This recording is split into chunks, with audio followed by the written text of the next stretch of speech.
മലയാള സിനിമയ്ക്ക് എഴുത്തിലാണെങ്കിലും അഭിനയത്തിലാണെങ്കിലും ഇങ്ങനൊരു വ്യക്തി ഒരിക്കലും ഉണ്ടാവില്ല. അദ്ദേഹത്തിന് ഇഷ്ടമുള്ള നല്ല പൂരിയും പയർ കറിയും എൻ്റെ വീട്ടിൽ പോയി എൻ്റെ ഭാര്യയോട് പറഞ്ഞ് കരിയറിൽ കൊണ്ടുപോയി കൊടുക്കും. ഭയങ്കര ഇഷ്ടത്തോടെ കഴിച്ച ആ ഒരു ഉള്ളിൻ്റെ ഉള്ളിലൊരു സ്നേഹം വർദ്ധിക്കാനായിട്ട് തുടങ്ങി. ഞാൻ ചുമ്മാതെ അദ്ദേഹത്തിനെ വിളിച്ചു. എൻ്റെ മോളുടെ കല്യാണമാണ്, ഒന്ന് വന്ന് അവരെ ഒന്ന് അനുഗ്രഹിച്ച കൊള്ളാം എന്ന് പറഞ്ഞുകൊണ്ട്, അതിനൊന്ന് ഞാൻ വരുമെന്നെല്ലാം പറഞ്ഞുകൊണ്ടൊക്കെ ആയിരുന്നു. ഞാനത് വലിയ വിവരിച്ചില്ല. കണ്ണൂരിൽ നിന്ന് എൻ്റെ ആ ഒരു സ്നേഹം, എന്നോടുള്ള ആ ഒരു സ്നേഹം തീർക്കാനായിട്ട് എൻ്റെ മകളുടെ കല്യാണത്തിന് വന്നു. അദ്ദേഹത്തിൻ്റെ കാലിൽ തൊട്ട് നമസ്കരിക്കാൻ എനിക്ക് തോന്നുന്നു. അത്രയും സ്നേഹമുള്ള ഒരാളാണ് എൻ്റെ ശ്രീനിവാസൻ ജി.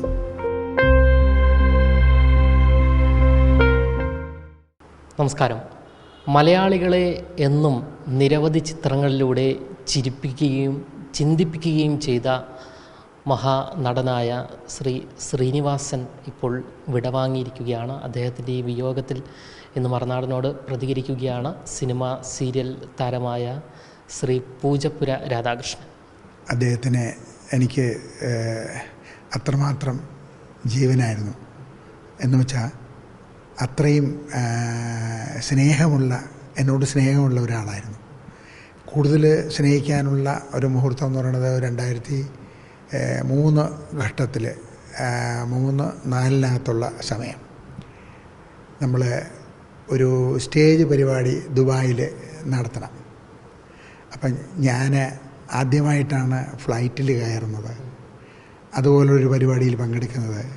അത് എങ്ങനെ വന്നുപെട്ടു എന്ന് പറഞ്ഞാൽ, എൻ്റെ ഏറ്റവും അടുത്ത സുഹൃത്ത് ശ്രീ ടി.കെ. രാജീവ് കുമാർ, അദ്ദേഹത്തിൻ്റെ ചാണക്യൻ എന്ന് പറയുന്ന കമൽഹാസൻ സാറ് ആദ്യമായിട്ട് അഭിനയിക്കുന്ന ആ ചിത്രത്തിലൂടെ ഞാനന്ന് ശ്രീ ടി.കെ. രാജീവ് കുമാറിൻ്റെ അസോസിയേറ്റ് ഡയറക്ടറായിരുന്നു.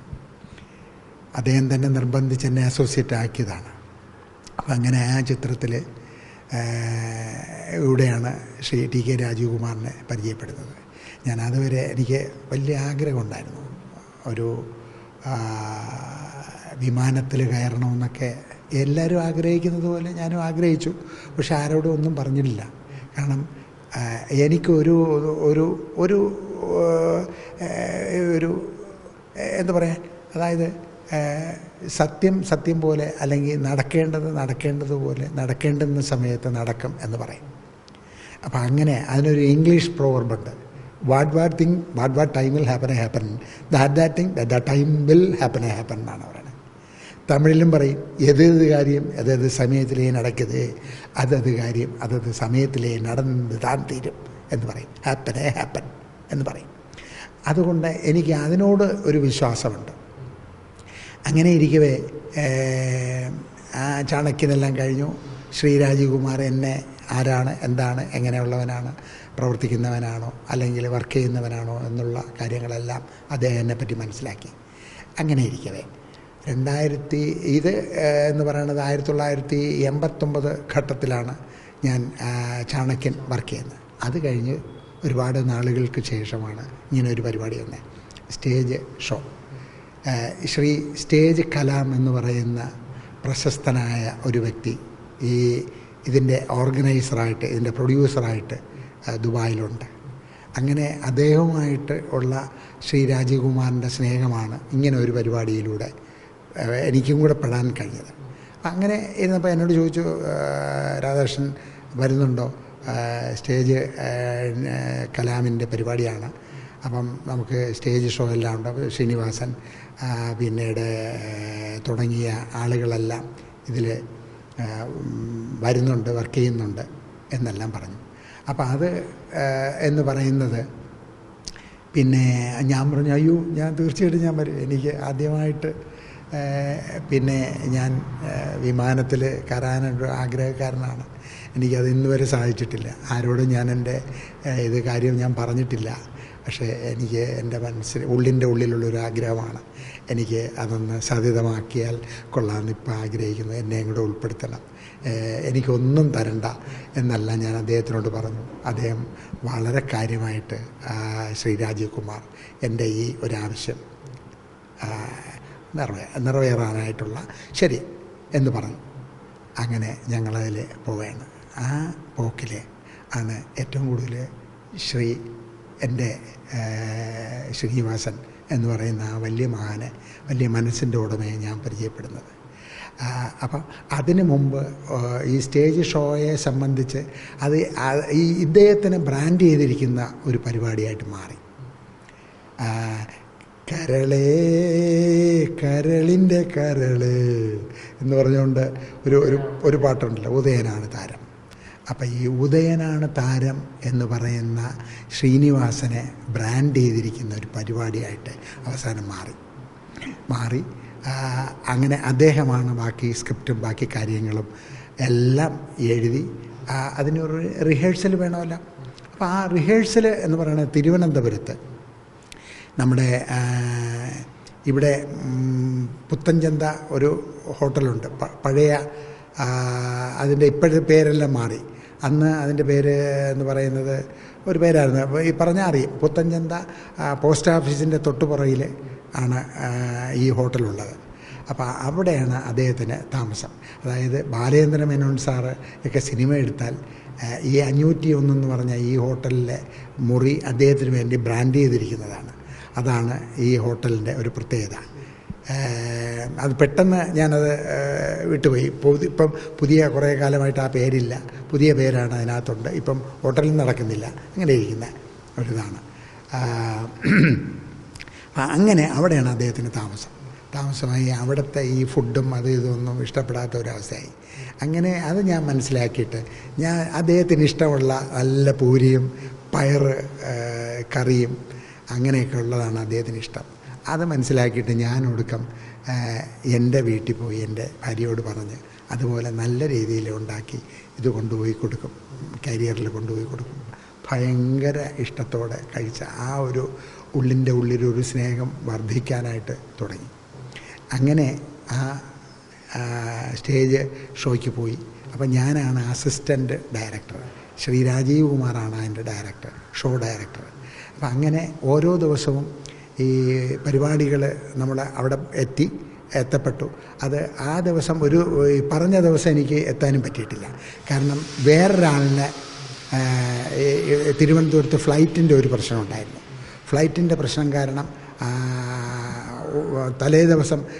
പിറ്റേ ദിവസം അവിടെ ഹാജരാകേണ്ട ഒരു ജോലി കിട്ടിയ ഒരാൾ. അപ്പോൾ ആ ജോലി കിട്ടിയിട്ട് ആ ആളിനവിടെ എത്താൻ സാധിക്കാതിരുന്ന ആ പയ്യൻ്റെ വിഷമം മനസ്സിലാക്കിയതിനാണ് എനിക്കും മകനും എല്ലാം ഉള്ളതാണ്. അപ്പോൾ ഞാൻ വോളണ്ടറി ആയിട്ട് പറഞ്ഞു, എൻ്റെ ആ സീറ്റ് അദ്ദേഹത്തിന് കൊടുക്കണം, ഞാൻ പിറ്റേ ദിവസം രാവിലെ പോവാം എന്ന് പറഞ്ഞു. അത് ഇങ്ങനെയൊക്കെയുള്ള ചെയ്യാനുള്ള ഒരു ദൈവത്തിൻ്റെ ഒരു അനുഗ്രഹം നമുക്കുണ്ട്. അങ്ങനെ അത് കൊടുത്ത് ആ പയ്യൻ്റെ സന്തോഷം കാണണമായിരുന്നു. ഞാൻ അതിൽ വളരെയേറെ സംതൃപ്തി അടഞ്ഞു. പിറ്റേ ദിവസം രാവിലെ 9 മണിക്ക് എനിക്ക് ഫ്ലൈറ്റിൽ എന്നെ പ്രത്യേകിച്ച് അവർ അഡ്മിറ്റ് ചെയ്തു. അങ്ങനെ ഞാൻ അവിടെ ചെന്നിറങ്ങുന്നു. ഇറങ്ങി ഖത്തറിലാണ് ആദ്യമായിട്ട് ഞാൻ ചെല്ലുന്നത്. അപ്പോൾ അവിടെ പരിപാടികൾ അന്ന് അവിടെ ചെന്ന് റിഹേഴ്സലെല്ലാം നടത്തിയിട്ടാണ്, രാത്രിയാണ് പരിപാടി. അങ്ങനെ കാര്യങ്ങളെല്ലാം നടന്നു. ആ സ്റ്റേജ് ഷോ അതിഗംഭീരമായിട്ട് വന്നു. അപ്പോൾ ഞാൻ ഈ ആഹാരം കൊണ്ടുപോയി കൊടുക്കുന്ന, പ്രത്യേകിച്ച് രാത്രിയാണ് അദ്ദേഹത്തിന് ആവശ്യം, ഈ പറഞ്ഞ കാര്യം ഭയങ്കര ഹാപ്പിയായിട്ട് കഴിച്ചു. എന്നോട് ആ സ്നേഹം കൂടിയതേ ഉള്ളൂ.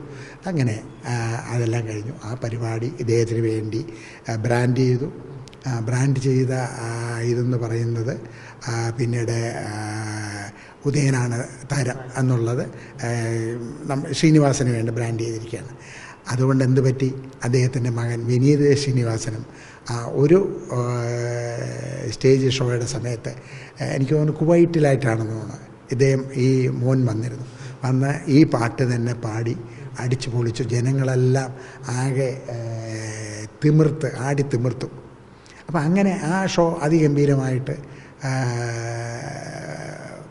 പര്യവസാനിച്ചു. അങ്ങനെയായിരുന്നു. അതെല്ലാം കഴിഞ്ഞിട്ട് പിന്നെ 2003 കഴിഞ്ഞിട്ട് വീണ്ടും 8-10 വർഷം കഴിഞ്ഞു എന്നുള്ളതാണ്. അപ്പോൾ ഈ സ്നേഹം ഇടയ്ക്കിടയ്ക്ക് കാണും. ഇവരെല്ലാം നമുക്ക് വിളിക്കാൻ പറ്റുമോ, അല്ലെങ്കിൽ നമുക്ക് നമ്മളെ വിളിക്കാൻ പറ്റുമോ? അവരുടെ തിരക്കും ഇതെല്ലാം, അതായത് എഴുത്തുണ്ട്, സ്ക്രിപ്റ്റ് എഴുത്തുണ്ട്, ഇതുണ്ട് എല്ലാം ഉണ്ട്.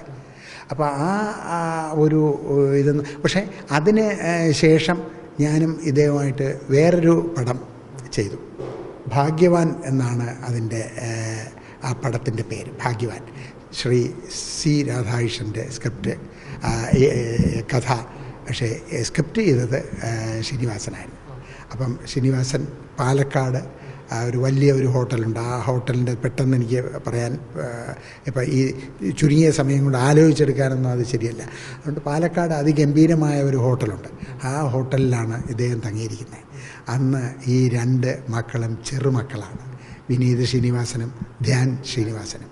ഈ 2 പേരും ചെറിയ കുട്ടികൾ. അവർ വികൃതിയുടെ അങ്ങറ്റമായിട്ട് അവിടെ ഓടിച്ചാടി കിടക്കണം. അപ്പം ഞാൻ ശ്രീ സുരേഷ് ഉണ്ണിത്താനും അതിൻ്റെ പ്രൊഡ്യൂസറുമായിട്ടാണ് അവിടെ ഹോട്ടലിൽ പോകണത്. പോയി കാര്യങ്ങളെല്ലാം പറഞ്ഞു ഏറ്റ് അപ്പോഴ് തൊട്ട് സ്ക്രിപ്റ്റ് എഴുതി ആ ഹോട്ടലിൽ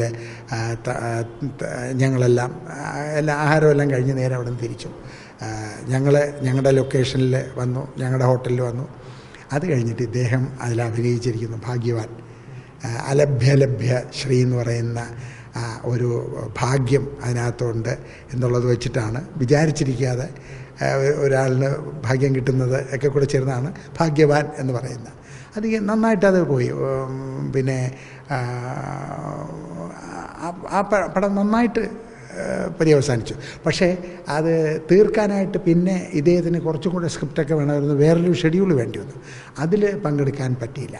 അങ്ങനെ പിന്നെ സുരേഷ് ഉണ്ണിത്താനും എല്ലാം കൂടെ ചേർന്ന് ബാക്കിയെല്ലാം ആയി ആ പടം തീർത്തിട്ട് പിന്നെ അങ്ങനെ വീണ്ടും ആ ഒരു ബന്ധം കൂടെ ആയി. ഇങ്ങനെയായി ഇദ്ദേഹം എന്നെ മറക്കാത്ത ഒരുവനായിട്ട് മാറി. അങ്ങനെ ഇരുന്ന് 11, 12, 13 എന്ന് പറയുന്ന 11-ാം തീയതി 12-ാമത്തെ ഡിസംബർ മാസം 13 എന്ന് പറയുന്നത് ഡേറ്റ് എൻ്റെ മകളുടെ കല്യാണമാണ്. അതൊരു ഓർമ്മിക്കബിൾ ഡേറ്റാണ്. 11, 12, 13 ആ വന്ന വരെ ഒരു കോയിൻസിഡൻസായിട്ട് വന്നതാണ്.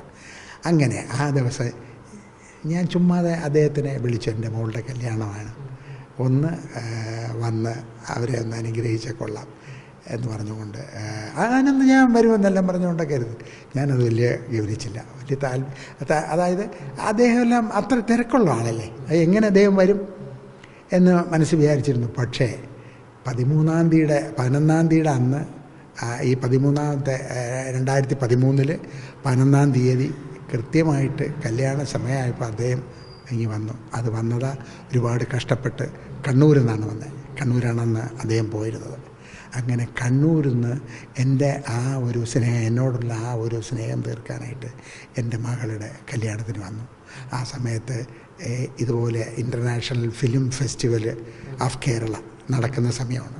അപ്പം ഈ 12-ാം ഡിസംബർ മാസത്തിലാണ് ഒരു 12, 13, 14, 15, 16 ചുരുക്കി പറഞ്ഞാൽ 19 വരെയുള്ള ഒരു സമയമാണ് ഇൻ്റർനാഷണൽ ഫിലിം ഫെസ്റ്റിവലിൻ്റെ എന്നുമുള്ള ഒരു സമയം.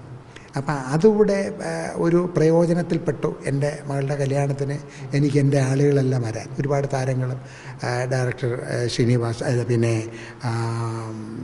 പ്രിയദർശനും അതുപോലെ ധാരാളം ആർട്ടിസ്റ്റുകളും എല്ലാം ഉണ്ടായിരുന്നു ആ ഒരു നല്ലൊരു കാര്യത്തിന്.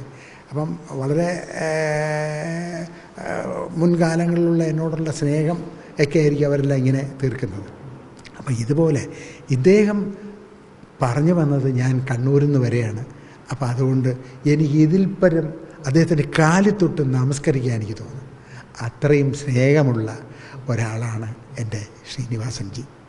ആ ശ്രീനിവാസൻജി അന്ന് വന്ന് കല്യാണത്തിലെല്ലാം അറ്റൻഡ് ചെയ്ത് വളരെ അവിടെ കല്യാണത്തിൽ പങ്കെടുക്കാമെന്ന ജനങ്ങളും എല്ലാം അവരുമായിട്ടൊക്കെ നേരെ ഇഴുകി ചേർന്ന് ഒരുപാട് ഇതുമെല്ലാം എടുത്ത് സെൽഫിയും അതും ഇതും എല്ലാം എടുത്ത് അതിഗംഭീരമാക്കിയിട്ട് എൻ്റെ തോളിൽ തട്ടി കെട്ടിപ്പിടിച്ചിട്ടാണ് പോയത്. മറക്കാനാവാത്ത ഒരു സംഭവം എന്ന് പറയുന്നത് എനിക്ക് അദ്ദേഹത്തിൽ വേറെ ആരെക്കുറിച്ചും എനിക്ക് അത്രയും ഒരു ഇതില്ല. പക്ഷേ ശ്രീനിവാസൻ എന്ന് പറഞ്ഞ ആ നല്ല സ്നേഹമുള്ള ആ മനുഷ്യൻ്റെ ആ ഒരു പ്രവൃത്തിയാണ്. ഇന്നിങ്ങനെ രാവിലെ എന്നെ 1-2 പേര് അമ്മയിൽ നിന്നും എല്ലാം അറിയിച്ചു, ഇങ്ങനെ പെട്ടെന്ന് മരിച്ചുപോയി എന്ന് പറഞ്ഞു. എനിക്കിതിൽ പരം വിഷമം ഇല്ലാതില്ല. അത്രമാത്രം സ്നേഹനിധിയാണ് ശ്രീനിവാസൻ. ഈ അടുത്തെങ്ങാനും വിളിക്കുകയോ മറ്റോ ചെയ്തിരുന്നോ? ഈ ഇടയ്ക്ക് വിളിക്കാതെ ഞാനും വിളിച്ചില്ല, അദ്ദേഹത്തിനും വിളിക്കാനുള്ള അവസ്ഥയല്ലായിരുന്നു. പെട്ടെന്ന് അസുഖമൊക്കെ ആയി. പക്ഷേ കഴിഞ്ഞ നമ്മുടെ അമ്മയുടെ മീറ്റിങ്ങിന് വരുമായിരുന്നു. അതല്ലാതെ സ്പെഷ്യലായിട്ട് വന്നത് കുടുംബ സംഗമം എന്ന് പറഞ്ഞ ഒരു പരിപാടി അമ്മ വെച്ചിരുന്നു കഴിഞ്ഞ വർഷം. അപ്പോൾ അതിൽ അദ്ദേഹം വന്നിരുന്നു. അന്ന് കണ്ടു, ആഹാ എന്ന് പറഞ്ഞ് ചിരിച്ചു, എന്നെ കെട്ടിപ്പിടിക്കുകയൊക്കെ ചെയ്തു. അന്ന് കുറേ കൂടെ അസ്വസ്ഥരാണ്, ശാരീരികമായിട്ട് അത്രയും ഒരു വെൽ കണ്ടീഷനല്ല. അന്ന് ഭാര്യയുടെ കൂടെയാണ് വന്നത്. അങ്ങനെ എന്നിട്ട് കൂടി മനസ്സിലായി എന്നുള്ളതാണ്. സംസാരിക്കാൻ വളരെ പ്രയാസമുണ്ട്. പിന്നെ അമ്മയുടെ ഈ മീറ്റിങ്ങിന് ഉണ്ടായിരുന്നു. ജഗതി അമ്പിളിച്ചേട്ടൻ ഒക്കെ വന്ന ആ സമയത്തുണ്ടായിരുന്നു. ഇപ്പം കഴിഞ്ഞ ജൂണിൽ ഒരു മീറ്റിംഗ് ഉണ്ടായിരുന്നു പുതിയ ഇലക്ഷനെ സംബന്ധിച്ചത്. ആ ഇലക്ഷൻ്റെ ഞാനാണ് ഇലക്ഷൻ ഓഫീസറൊക്കെ ആയിരുന്നു. അപ്പോൾ അതിൻ്റെ ഓട്ടത്തിനിടയിലും അദ്ദേഹത്തിനെ വന്ന് കണ്ടു. വലിയ സ്നേഹമായിട്ട് ഒക്കെ മാറി. അമ്പിളിച്ചേട്ടനെയും കണ്ടു. അങ്ങനെ 2 വയ്യായികയുള്ള ആളുകളിൽ ഇദ്ദേഹമാണ് കൂടുതൽ അവസരമായിട്ട് സംസാരിക്കും. എന്ത് വേണമെങ്കിലും സംസാരിക്കും, പരിചയമുണ്ട്, അറിയാം, എല്ലാം അറിയാം. പക്ഷേ വ്യക്തമായിട്ട് അദ്ദേഹത്തിൻ്റെ ഇത് ഇങ്ങനെ വരുമെന്ന് ഒരിക്കലും ചിന്തിച്ചില്ലായിരുന്നു. താങ്കളുടെ വ്യക്തി ജീവിതത്തിലും അതുകൂടാതെ ചലച്ചിത്ര മേഖലയിലും അദ്ദേഹത്തിൻ്റെ ഒരു വിടവാങ്ങൽ എങ്ങനെയാണ് അതിനെ നോക്കിക്കാണുന്നത്? എന്തുമാത്രം നഷ്ടം സംഭവിച്ചിട്ടുണ്ട്? അത് നമ്മുടെ മലയാള സിനിമയ്ക്ക് എഴുത്തിലാണെങ്കിലും അഭിനയത്തിലാണെങ്കിലും ഇങ്ങനെ ഒരു വ്യക്തി ഒരിക്കലും ഉണ്ടാവില്ല. എന്തെന്ത് സിനിമകളാണ് ഇവരെല്ലാം ഉണ്ടാക്കിയിരിക്കുന്നത്. ശ്രീ മോഹൻലാലും ശ്രീ സത്യൻ അന്തിക്കാടും ശ്രീ ശ്രീനിവാസനും എല്ലാം കൂടെ ചേർന്ന് ഉണ്ടാക്കിയ സിനിമകൾക്കൊരിക്കലും മരണമില്ല. ഇന്ന് ഇതുപോലുള്ള ആളുകൾ നമുക്ക് കാണാൻ പറ്റാതെ ആയാലും, പക്ഷെ അവരുടെ രചനകളും അവരുടെ പിന്നെ അവരവതരിപ്പിച്ച വേഷങ്ങളാണെങ്കിലും ഒരിക്കലും നമുക്ക് മറക്കാനൊക്കില്ല. അത്രമാത്രം ജനഹൃദയങ്ങളിൽ പതിഞ്ഞ ഇതാണ്. ഒരാളും ഇത്രയും ഇതുമായിട്ട് വന്നിട്ടില്ല. എന്തെല്ലാം സിനിമകളാണ്, പേരെടുത്ത് ഇന്നത് പറയാവുന്നല്ല, എന്തെന്ത് സിനിമകളാണ് അവിടെ ഉണ്ടാക്കിയിരിക്കുന്നത്. ഇവർ 3 പേരും കൂടെ ചേർന്ന് അതിൽ ചെറിയ ഒരു വിടവ് അല്ലെങ്കിൽ ചെറിയ ഒരു ഗ്യാപ്പ് വന്നത് എന്തുകൊണ്ടോ ചെറിയ എന്ത് പറയാൻ, അതിനൊരു വിഷമമെന്നോ വിരോധമെന്നോ അല്ലെങ്കിൽ വേറെ ഒന്നായിട്ട് പറയാക്കില്ല. ശ്രീ മോഹൻലാലും ഉദയനാണ് താരമെല്ലാം കഴിഞ്ഞതിന് ശേഷം നല്ലൊരു സിനിമ അവരെല്ലാവരും കൂടെ ചേർന്ന് ഉണ്ടാക്കാൻ കഴിഞ്ഞില്ല. അത് എന്തുകൊണ്ടോ ആളുകളുടെ അസൂയയോ കുശുമ്പോ കുന്നായ്മത്തരമോ എന്തെങ്കിലും ആകാം. അല്ലെങ്കിൽ ഒരിക്കലും അവർ അങ്ങനെ ആയിത്തീരുന്നവരല്ല. എങ്കിലും ഇപ്പോഴ് ശ്രീ മോഹൻലാലും അദ്ദേഹമായിട്ടൊക്കെ ഒരുപാട് വളരെ കാര്യമായിട്ട് ഈ അമ്മയുടെ മീറ്റിങ്ങിനൊക്കെ ഉണ്ടായിരുന്നു. അതെല്ലാം കണ്ടുകൊണ്ടിരിക്കുന്നവരാണ് ഞാനും.